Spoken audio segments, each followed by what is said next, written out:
લોકમત ન્યૂઝમાં આપનું સ્વાગત છે।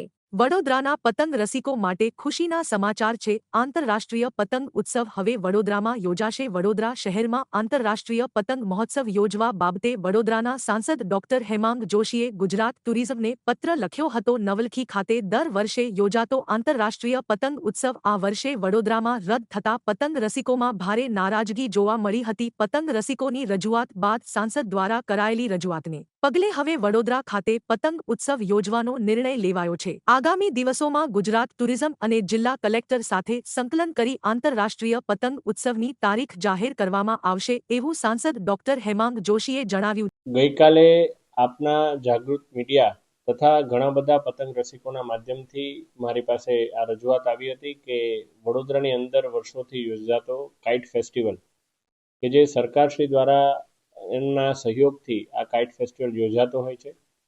એ કાઇટ ફેસ્ટિવલની અંદર આ વખતના જેટલા પણ લોકેશન છે એમાં વડોદરાને બાકાત રાખવામાં આવ્યું છે।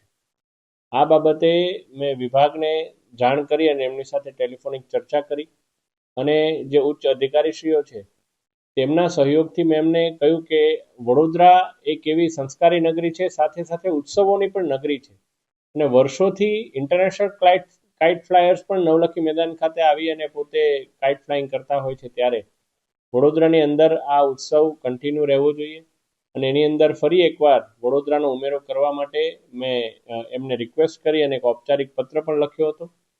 આપણા વડોદરાની અંદરના માનનીય સર્વે ધારાસભ્યશ્રીઓ છે, સંગઠનની ટીમ છે, તમામનું પણ આ બાબતે એક જ સૂચન હતું કે વડોદરાને ફરી એકવાર આ જગ્યા કાઇટ ફેસ્ટિવલ માટેની મળવી જોઈએ અને હમણાં જ મને એક મૌખિક સૂચના સરકારશ્રી તરફથી આવી છે કે વડોદરાની અંદર કાઇટ ફેસ્ટિવલ યોજાશે અને એના માટે સ્થાનિક વહીવટી તંત્ર સાથે સંકલન કરવાનું આપણા ગુજરાત ટુરિઝમના જે સરકારશ્રીનું મુખ્ય મથક છે ગાંધીનગર, ત્યાંથી સંકલનની શરૂઆત પણ થઈ ગઈ છે।